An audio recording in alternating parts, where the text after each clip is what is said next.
Kita tahu bahawa hari ini banyak anak-anak muda yang salah kaprah ketika mencari idola. Apakah selebritis, artis ataupun yang sejenis mereka lebih hafal biografi mereka dibandingkan tokoh dalam Islam. Padahal kemuliaan tokoh dalam Islam seperti yang kita akan kisahkan di malam hari ini, kisah Ali bin Abi Thalib radhiyallahu an, di mana syakhsiyah Ali radhiyallahu an, kepribadian Ali radhiyallahu an sangat dihajatkan oleh anak-anak muda di zaman sekarang.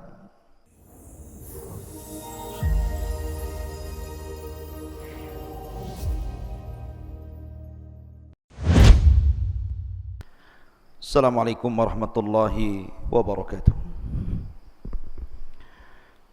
Alhamdulillah wassalatu wassalamu ala Rasulillah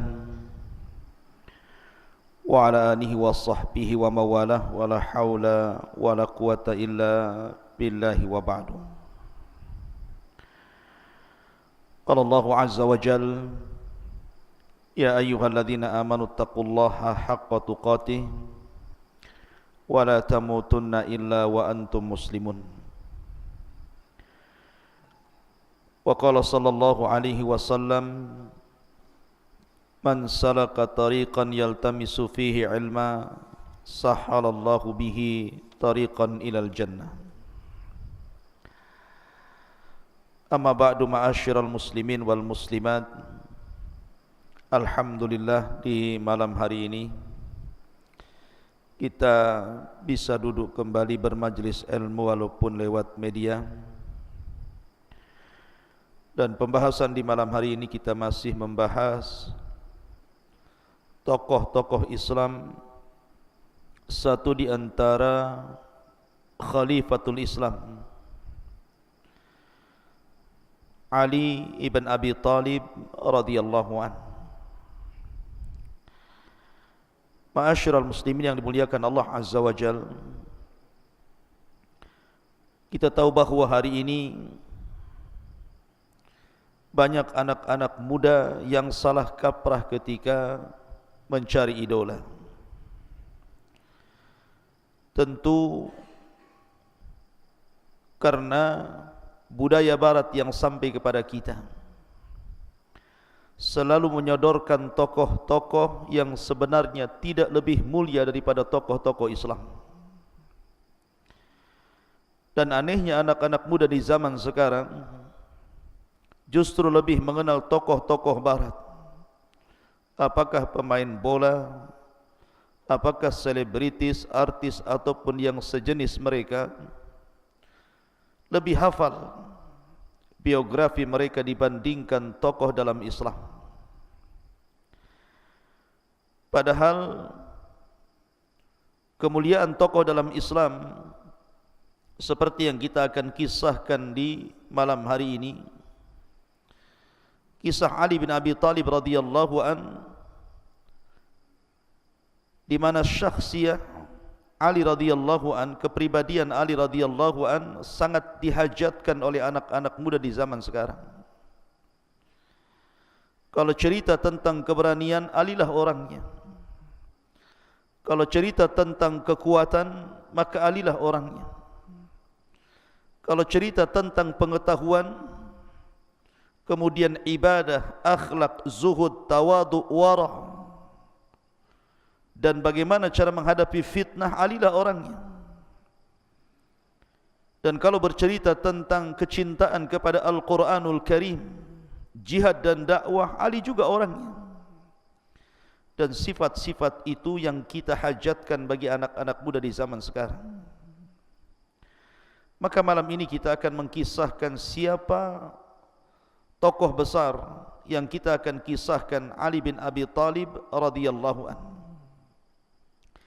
Ma'asyiral muslimin yang dimuliakan Allah subhanahu wa ta'ala,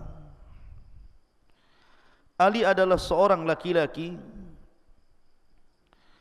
yang masuk pada sabda Nabi sallallahu alaihi wasallam, sab'atun yudhilluhumullahu fi dhillihi yauma la dhilla illa dhilluh. Ada 7 kelompok yang akan mendapatkan naungan di hari yang tidak ada naungan kecuali naungan Allah. Salah satunya adalah syabun nasha'a fi ibadatillah, anak muda yang tumbuh di atas ibadah kepada Allah Subhanahu wa taala. Alilah orangnya. Seluruh kehidupannya di atas ibadah, di atas jihad, di atas akhlak, di atas ketaatan kepada Allah Subhanahu wa taala. Ketika berusia 10 tahun, maka Ali radhiyallahu an sudah hidup satu rumah bersama Nabi sallallahu alaihi wasallam. Makan bersama Rasul, minum bersama Rasul, jalan bersama Rasul, keluar masuk bersama Rasul, sehingga dia paling hafal bagaimana akhlak Nabi sallallahu alaihi wasallam. Sehingga Ali radhiyallahu an betul-betul menyaksikan bagaimana permulaan dakwah, permulaan nubuwah dan kerasulan Nabi sallallahu alaihi wasallam, dan apa yang dilakukan orang-orang musyrik kepada Nabi sallallahu alaihi wasallam. Karena Ali radhiyallahu an tidak pernah lepas di samping Nabi sallallahu alaihi wasallam sejak zaman jahiliyah ataupun setelah dia masuk Islam. Tidak pernah berlepas bersama Nabi sallallahu alaihi wasallam. Wajar kalau seandainya banyak hadis-hadis Rasul yang menjelaskan tentang keutamaan Ali bin Abi Thalib radhiyallahu an. Ma'asyiral muslimin yang dimuliakan Allah Subhanahu wa taala, Ali adalah orang ketiga yang mula-mula masuk Islam dan yang keempatnya Nabi sallallahu alaihi wasallam. Karena ketika itu di permulaan dakwah tidak banyak orang yang masuk Islam. Hanya Abu Bakar Siddiq radhiyallahu an dari kalangan orang dewasa, kemudian Ali sendiri dari kalangan anak-anak, dan Zaid ibnul Harith dari kalangan budak. Itulah mula-mula masuk Islam, dan yang keempatnya Nabi sallallahu alaihi wasallam. Ma'asyiral muslimin yang dimuliakan Allah Subhanahu wa taala, makanya Anas bin Malik radhiyallahu an mengatakan, "Anna Aliyan huwa ibnul Islamil awwal." Kata Anas bin Malik radhiyallahu an bahwa Ali adalah anak Islam yang pertama kali sebelum yang lainnya. Bahkan Ali radhiyallahu an pernah berdoa di mana dia mengatakan, Allahumma inna nas'aluka syahadatan fi sabilik. Ya Allah, aku meminta kepadamu agar aku senantiasa mati syahid di jalanmu. Dan Ali radhiyallahu an diberikan usia cukup panjang, 63 tahun, sama dengan usia Rasul, dan dia habiskan usianya hanya untuk berdakwah, beribadah, berjihad, dan menyumbangkan seluruh waktu dan tenaganya untuk Islam. Ali radhiyallahu an adalah orang yang sangat dicintai Allah dan Rasulnya, dan juga mencintai Allah dan Rasulnya. Dan dia dihadiahi Nabi sallallahu alaihi wasallam untuk menikah dengan salah satu putrinya, Fatimah bintu Rasulullah sallallahu alaihi wasallam. Makanya kalau seandainya kita mau berbangga, maka Ali layak untuk berbangga, karena Ali radhiyallahu an banyak memiliki keistimewaan baik secara nasab ataupun secara keutamaan. Siapa yang bisa menandingi Ali radhiyallahu an? Pamannya Ja'far sayyidus syuhada, pemimpinnya para syuhada. Istrinya Ali radhiyallahu an, Fatimah bintu Rasulullah sallallahu alaihi wasallam, sayyidun nisa'i fil jannah, pemimpinnya para wanita di surga. Kemudian anak-anaknya Hasan dan Husain, sayyidash syababi ahlil jannah, pemimpin anak-anak muda di surga. Dan dia sendiri adalah khalifatul Islam, pemimpin Islam setelah Abu Bakar, Umar, kemudian Uthman. Maka dialah yang pertama kali menjadi khalifah dari Bani Hashim. Karena Abu Bakar dari Bani Taim, Umar dari Bani Adi, dan Uthman dari Bani Umayyah, dan dia satu-satunya khalifah dari Bani Hashim. Bahkan dia adalah Hashimiyah dari segi nasab ibu dan ayahnya. Bahkan dia memiliki mertua Sayyidul Awwalin wal Akhirin, Sayyidul Anbiya'i wal Mursalin, pemimpinnya para nabi dan rasul, Muhammad ibn Abdullah salawatullah wassalamuhu alaihi. Maka siapa lagi yang bisa menandingi nasab Ali radhiyallahu an? Wajar kalau Ali radhiyallahu an berbangga dengan itu. Ma'asyiral muslimin yang dimuliakan Allah azza wa jalla, bahkan kalau cerita keberanian, maka dia orang yang pertama kali melakukan mubarazah, adu tanding dalam peperangan, dan yang pertama kali berperang dalam Islam ketika perang Badar. Maka Ali radhiyallahu an ketika itu memegang bendera dari arah pasukan sebelah kanan. Kebiasaan perang dulu tentu ada mubarazah. Mubarazah itu artinya adu tanding, mana jagoanmu, ini jagoan saya. Maka ketika itu orang-orang musyrik Arab mengeluarkan beberapa jagoan mereka. Dikeluarkanlah Al-Walid ibn Uthbah ibn Rabi. Kemudian juga dikeluarkan yang lainnya, orang-orang yang memiliki kekuatan bagi orang-orang musyrik. Dan ketika itu Nabi SAW mengeluarkan Ali bin Abi Talib, kemudian juga Hamzah dan Abu Ubaidah ibnul Harith ibnu Ammi Ali radhiyallahu an. Dan yang pertama kali maju siapa? Ali, melawan Al-Walid ibn Utbah ibn Rabi, dan Ali berhasil membunuhnya. Dan dia orang yang pertama kali mubarazah dan berperang dalam umat ini.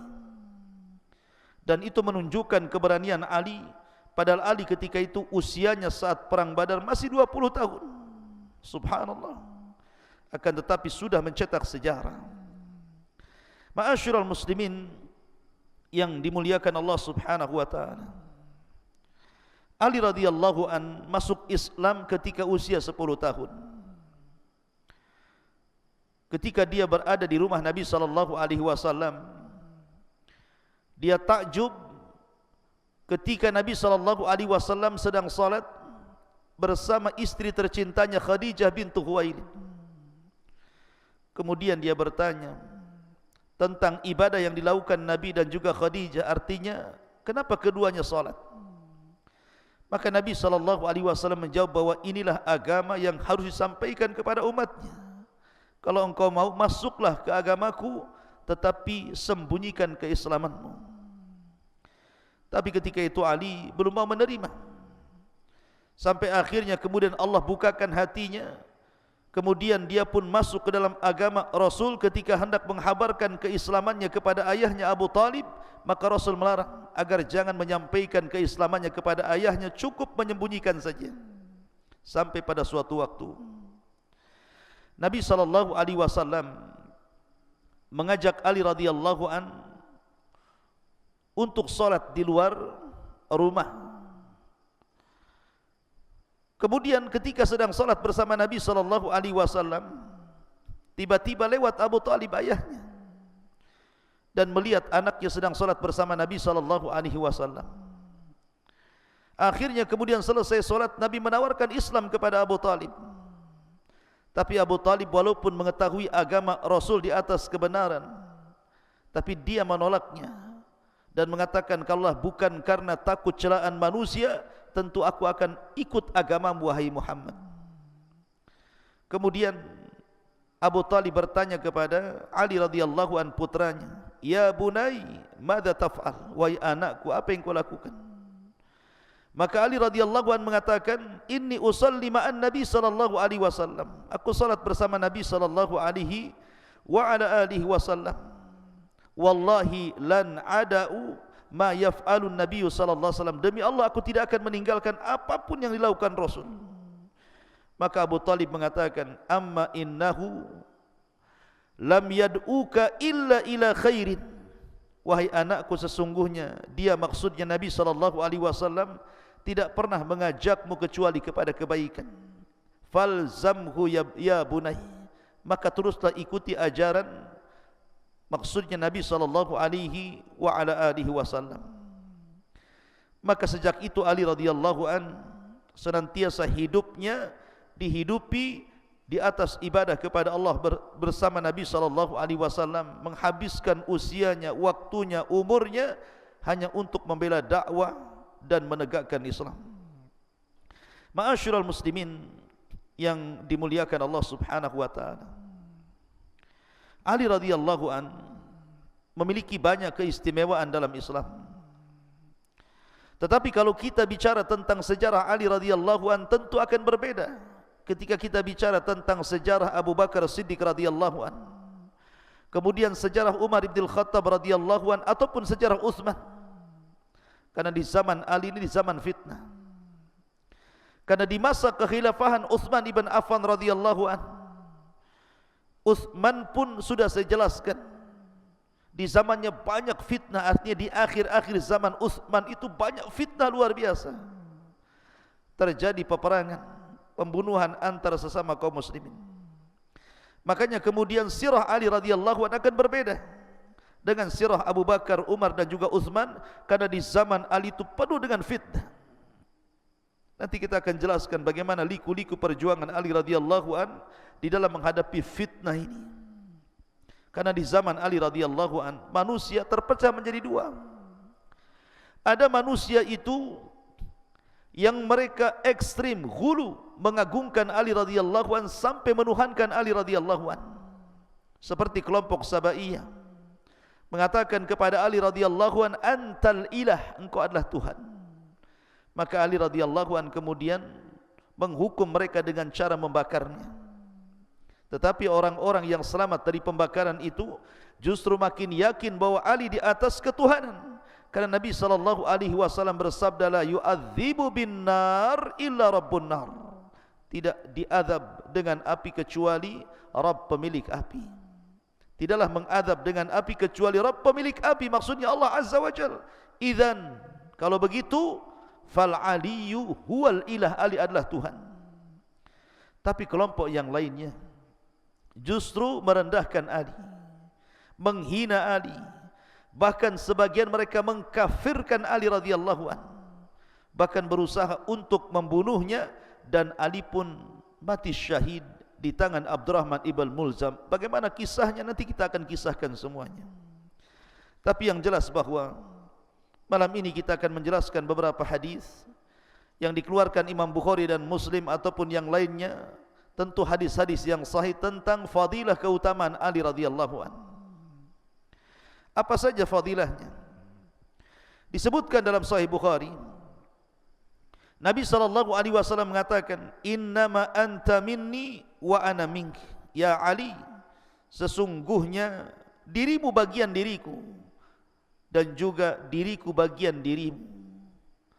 Artinya ini menjelaskan keutamaan bahwa Ali radhiyallahu an bersama Nabi SAW tidak bisa dipisahkan. Siapa yang membenci Ali artinya membenci Rasul, dan siapa yang mencintai Ali artinya mencintai Nabi SAW. Bahkan dalam perang Tabuk, Nabi SAW tidak melibatkan Ali dalam pasukan. Kemudian Ali radhiyallahu an ketika itu datang kepada Rasul dan mengatakan, ya Rasulullah, apakah engkau harus meninggalkan diriku hidup bersama para wanita dan anak-anak? Biarkan aku terlibat dalam perang. Tapi Nabi SAW mengatakan, ya Ali, amma tarda antakuna minni bimanzilati Harun min Musa illa annahu la nabiyya ba'di. Ya Ali, ridhokah dirimu agar dirimu di posisiku seperti posisi Harun di hadapan Musa alaihi salatu wassalam. Akan tetapi tidak ada nabi sepeninggalku. Nabi SAW menghendaki dengan kata-kata bahwa engkau wahai Ali, ridhokah engkau wahai Ali bahwa engkau sekedudukan sama dengan Harun di tengah-tengah Nabi Musa. Di sini gara-gara hadis ini tersesatlah satu kelompok yang disebut dengan Syiah. Mereka menganggap bahwa ini wasiat kekhilafahan kepada Ali radhiyallahu anhu sepeninggal Nabi sallallahu alaihi wasallam, sehingga sebagian mereka sampai berani mengkafirkan Abu Bakar, Umar dan Uthman karena merebut kekhilafahan Ali setelah Nabi sallallahu alaihi wasallam. Mereka salah paham dengan hadis ini. Hadis ini tidak ada isyarat wasiat ke sana. Hadis ini tidak ada wasiat kekhilafahan Rasul kepada Ali radhiyallahu anhu. Ini yang pertama. Yang kedua, Nabi hendak menjelaskan keutamaan Ali. Dan yang ketiga, Harun tidak menggantikan Nabi Musa, karena Harun meninggal sebelum Nabi Musa meninggal dunia. Ada yang mengatakan ahli sejarah 40 tahun setelahnya, walaupun pendapat ini fihi nazar, karena bagaimanapun Arduti, negeri linglung itu 40 tahun, mungkin kurang daripada itu. Yang jelas bahwa Nabi Harun meninggal sebelum Nabi Musa, artinya Harun tidak menggantikan Musa. Maka tidak benar, hadis ini tidak ada isyarat ke sana. Karena ulama ahli sunnah wal jamaah sepakat bahwa khalifatul Islam yang pertama Abu Bakar, kemudian yang kedua Umar, kemudian yang ketiga Uthman, baru yang keempat Ali bin Abi Talib radhiyallahu anhum ajmain. Ma'asyiral muslimin yang dimuliakan Allah Subhanahu wa taala. Kemudian juga hadis yang lainnya, ketika Nabi SAW hendak menggerakkan pasukan ke Khaybar, dan kita tahu Khaybar adalah perang melawan orang-orang Yahudi yang terakhir. Karena Nabi SAW perang melawan orang-orang Yahudi di Madinah itu 4 kali. Pertama melawan Bani Qunaiqah, kemudian melawan Bani Nadir, kemudian melawan Bani Quraidah, yang terakhir melawan orang-orang Yahudi di Khaybar. Dan Khaybar adalah negeri yang sangat kaya dengan kebun kurma terbaiknya, dan itu dikuasai oleh orang-orang Yahudi dan memiliki benteng-benteng yang kokoh, sehingga ketika menyerang Khaybar susah untuk menggempur benteng apalagi merobohkannya. Akan tetapi Nabi SAW mengatakan, la u'tiyanna rayata gadan li rajulin yuhibbullaha wa rasulahu wa yuhibbuhullahu wa rasuluhu. Kata Nabi SAW, sungguh aku akan berikan besok orang yang akan memegang bendera perang kepada seorang laki-laki yang mencintai Allah dan Rasulnya dan dicintai Allah dan Rasulnya. Yaftahullahu ala yadaihi, di tangannya kemenangan perang itu. Subhanallah, ketika Nabi SAW bersabda seperti ini, semua para sahabat di malam itu tidak ada yang tidur.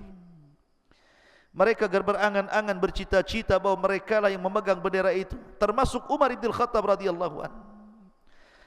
Makanya dalam hadis Abu Hurairah radhiyallahu an indal Bukhari, ketika esok harinya para sahabat sudah berjubel di tenda Nabi SAW, sampai Umar ingin menampakkan dirinya, ingin ngacung supaya Rasul memilih dirinya. Kata Umar, demi Allah, aku tidak suka untuk menjadi pemimpin kecuali hari itu.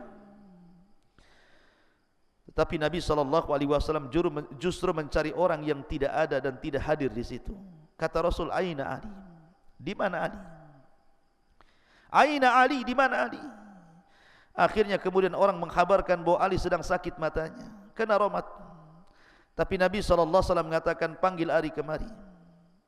Kemudian Ali pun kemudian didatangkan ke hadapan Rasul. Kemudian Nabi SAW fabasaka fi ainaihi, Rasul pun kemudian meludahi kedua mata Ali radhiyallahu anhu. Terjadilah mukjizat Rasul, kedua mata Ali radhiyallahu anhu sembuh dari penyakitnya dan lebih terang daripada sebelumnya.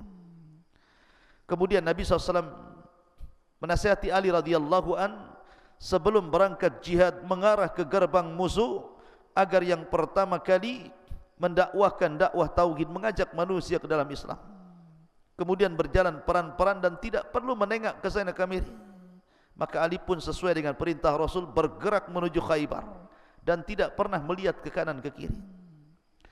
Sampai akhirnya Ali radhiyallahu anhu berteriak, ya Rasulullah, ala madza uqatilin nas? Ya Rasulullah, ala madza uqatilun nas? Kepada apa aku harus memerangi manusia? Maka Rasul mengatakan, ala an yashhadu an la ilaha illallah wa anna Muhammadar Rasulullah, agar engkau memaksa mereka bersaksi tidak ada sesembahan yang berhak disembah kecuali Allah dan Muhammadlah utusan Allah Subhanahu wa taala. kalau mereka memang mentaati engkau wahai Ali, maka asamu minna dima'uhum wa amwaluhum wa hisabuhum 'ala Allah. Berarti kalau mereka mau mengucapkan 2 kalimat syahadat, maka hati-hati, berarti sudah haram darahnya ditumpahkan, diambil hartanya dan hisabnya diserahkan kepada Allah Azza wa Jalla. Kemudian Rasul mengatakan, ya Ali, la in yahdiyakallahu rajulan wahidan bika khairun laka min humrin na'am. Ya Ali, seandainya Allah berikan hidayah kepadamu, lantaran dirimu ada orang mendapatkan hidayah Allah, itu lebih baik daripada unta merah. Maka Ali pun bergerak, kemudian berhasil melumpuhkan Khaybar. Di tangan Ali lah kemenangan Khaybar jatuh ke tangan kaum muslimin. Di sini dalam peristiwa ini ada mukjizat 2, mukjizat kauliyah dan mukjizat fi'liyah. Adapun mukjizat kauliyah, mukjizat ucapan, karena Rasul mengatakan yaftahullahu ala yadaihi, di tangannya kemenangan perang ini, dan menjadi sebuah kenyataan, di tangan Ali lah kemenangan perang ini. Kemudian yang kedua, mukjizat fi'liyah. Nabi SAW meludahi kedua mata Ali yang sedang sakit, kemudian fabariya ka'allam yakun, kemudian tiba-tiba sembuh seolah-olah tidak pernah sakit. Ma'asyiral muslimin yang dimuliakan Allah Azza wa Jalla. Kemudian juga di antara keutamaan Ali radhiyallahu an, Nabi sallallahu alaihi wasallam menyebutnya Ali sebagai Aba Turab. Dan itu kunyah yang sangat disukai Ali radhiyallahu an, Abu Turab. Disebutkan dalam sebuah hadis ketika Nabi sallallahu alaihi wasallam berkunjung ke rumah putrinya Fatimah. Dilihatnya Fatimah sedang bertengkar bersama suaminya. Wajar, dalam rumah tangga itu pasti ada pertengkaran. Walaupun keluarga sahabat Nabi SAW, tapi yang paling penting bagaimana cara mengelola pertengkaran itu sehingga menjadi sebuah perdamaian. Dan Nabi SAW mertua yang baik. Kemudian dia mencari menantunya Ali radhiyallahu an. Diutusnya para sahabat untuk cari informasi di mana Ali, karena sedang bertengkar dengan Fatimah. Maka dapat informasi bahwa Ali sedang tidur di Masjid Nabawi. Bergegaslah Rasul menuju Masjid Nabawi. Rupanya Ali sedang tidur. Ketika itu kemudian badannya ataupun pakaiannya penuh dengan debu. Karena Masjid Rasul beda dengan masjid hari ini yang ada permadaninya, yang ada sajadahnya. Masjid Rasul berupa tanah, sehingga kalau tidur di Masjid Rasul penuh dengan tanah. Maka Nabi SAW mengatakan, kum ya Aba Turab, kum ya Aba Turab. Wahai bapak tanah, bangkitlah wahai bapak tanah. Sambil Rasul mengusap-ngusap pundak Ali dan membersihkan tanah ataupun debu yang ada di pakaiannya. Subhanallah. Ketika itu Nabi SAW mengajak Ali untuk mendamaikan Ali bersama putrinya Fatimah. Sesampainya di rumah maka Rasul mendamaikan, bahkan mengatakan kepada Fatimah, ya Fatimah, innahu lam ra'ata bimra'atin la tajidu raihata zawjiha. Wahai Fatimah, seorang wanita tidak punya kehormatan jika satu hari tidak mencium bau suaminya. Ali radhiyallahu an sangat senang kalau dipanggil Aba Turab, karena itu adalah laqab yang diberikan Nabi sallallahu alaihi wa ala alihi wasallam. Ma'asyiral muslimin yang dimuliakan Allah Subhanahu wa taala. Juga disebutkan dalam Sahih Muslim ketika Muawiyah ibn Abi Sufyan berbincang dengan Sa'ad bin Abi Waqqas, dan kita tahu bahwa Muawiyah pernah bersengketa bersama Ali radhiyallahu anhu sehingga terjadi perang Siffin.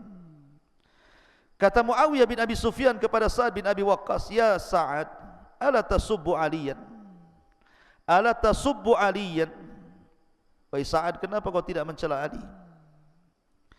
Maka Sa'ad bin Abi Waqqas kemudian mengatakan, la asubbu Aliyan, tidak mungkin aku mencela Ali. Kenapa? Karena aku pernah mendengar 3 hadis tentang keutamaan Ali dari Nabi SAW. Hadis yang pertama yang tadi saya bacakan, ya Ali anta bimanzilati Harun min Musa, ala tarda an takuna bimanzilati Harun min Musa. Ya Ali, ridhokah engkau untuk kedudukanmu sama seperti Harun terhadap Musa? Kemudian yang kedua, la u'tiyanna rayata gadan, aku akan berikan bendera besok pagi kepada orang yang mencintai Allah dan Rasulnya dan dicintai Allah dan Rasulnya. Artinya Ali dicintai Allah dan Rasulnya. Tidak mungkin aku mencela orang yang dicintai Allah dan Rasulnya. Kemudian yang ketiga, ketika turun ayat Qul ta'alau nad'u abna'ana wa abna'akum wa nisa'ana wa nisa'akum wa anfusana wa anfusakum thumma nabtaghil fanaj'al la'natallah 'alal kadhibin. Maka Rasul kemudian memanggil Ali, Fatimah, Hasan, Husain. Kemudian Rasul mengatakan, Allahumma haula'i min ahli baiti. Ya Allah, mereka adalah ahli baitku. Kata Sa'ad, tidak mungkin aku mencela Ali. Tentu kata-kata Muawiyah bin Abi Sufyan tidak bisa diartikan artinya Muawiyah menyuruh Sa'ad untuk mencela Ali. Bukan itu. Kita harus mentakwil perkataan Muawiyah kepada Sa'ad ini. Maksudnya kata para ulama, Muawiyah bin Abi Sufyan ini maksudnya mengatakan la tasubbu Ali itu. Kenapa kau tidak mencela Ali? Maksudnya Muawiyah ingin mengatakan, tidakkah kau bicara dengan Ali wahai Sa'ad, dan menjelaskan kesalahan cara berfikirnya. Jelaskan kepada Ali bahwa cara dia berfikir salah, yang benar itu kami, gitu maksudnya. Atau mungkin ketika itu ada orang-orang yang mencela Ali radhiyallahu an di hadapan Sa'ad bin Abi Waqqas, kemudian diceritakan kepada Muawiyah. Kemudian Muawiyah mengatakan, kenapa kau tidak ikut mencela juga? Barulah kemudian dijelaskan 3 hadis ini yang menunjukkan tentang fadilah Ali radhiyallahu an. Kata Sa'ad, tidak mungkin aku mencela Ali karena dia memiliki banyak keistimewaan di hadapan Nabi SAW. Bahkan dijelaskan oleh Zaid ibn Arqam, ketika datang sebuah kaum yang sebagian mereka sudah tua-tua, kemudian bertanya tentang hadis Nabi SAW tentang kedudukan ahli bait. Salah satunya Nabi SAW mengatakan, udzakirukumullahu fi ahli baiti. Kuingatkan kalian, jagalah keluargaku. Kemudian mereka mengatakan, ya Zaid, apakah istri-istri Rasul termasuk ahli baitnya? Maka Zaid mengatakan, ya, istri-istri Rasul termasuk ahli baitnya. Kemudian siapa lagi yang termasuk ahli bait itu? Maka Zaid mengatakan, orang yang haram mendapatkan sedekah. Lalu siapa orang yang haram mengambil sedekah itu? Kemudian Zaid mengatakan, merekalah keluarga Ali, keluarga Uqail, keluarga Ja'far, dan juga keluarga Abbas, karena mereka semuanya termasuk ahli bait Nabi SAW. Luar biasa. Kemudian juga ada peristiwa yang menarik dari sirah Ali bin Abi Thalib radhiyallahu anhu. Suatu ketika di zaman Ali menjadi khalifah, ada seseorang yang berhajat karena sebuah kebutuhan, tetapi kalau meminta-minta dia malu. Dia ingat sabda Nabi SAW tentang larangan dan celaan orang meminta-minta. Akhirnya dia tulis permintaannya itu di tanah. Dia tulis di sebuah tanah, di bumi, bahwa dia sedang berhajat ini dan itu. Karena dia malu untuk meminta, ditulis kemudian di tanah keinginannya. Rupanya Ali radhiyallahu an lewat, kemudian membaca tulisan itu. Kemudian Ali radhiyallahu paham bahwa orang ini sedang berhajat kepada sesuatu tetapi malu meminta, maka ditulis di bumi. Maka Ali menggerakkan pasukan cari orang yang menulis di sini. Akhirnya pasukan disebar ke sana kemari. Akhirnya kemudian berjumpa dengan orang itu, dan Ali pun kemudian memberikan semua permintaannya. Luar biasa. Itulah karamnya Ali radhiyallahu an. Intinya bahwa kisah Ali ini masih panjang, ini baru muqaddimah. Bagaimana akhlaknya Ali radhiyallahu an, bagaimana ibadahnya Ali radhiyallahu an, bagaimana zuhudnya Ali radhiyallahu an, bagaimana kecintaannya kepada Al-Quran radhiyallahu an, bagaimana rumah tangganya bersama Fatimah, bagaimana keberaniannya dalam peperangan, bagaimana dia menjadi khalifatul Islam, dan bagaimana dia ketika menjadi khalifah, dan yang terakhir bagaimana wafatnya. Tentu ini sirah yang sangat panjang bagi Ali radhiyallahu an. Insyaallah kita sambung di lain kesempatan. Mudah-mudahan ada manfaatnya. Subhanakallah bihamdika, asyhadu an la ilaha illa anta, astaghfiruka wa atubu ilaik. Allahu ta'ala. Assalamualaikum warahmatullahi wabarakatuh. Intinya bahwa tolong berakhlak kepada Allah. Membahas tafsir dari surah Al-Imran lahirlah Imam Muslim, Abi Dawud, Tirmidzi, Ibnu Hibban. Jadi ketika Yunus alaihi salatu wassalam terkena undian itu,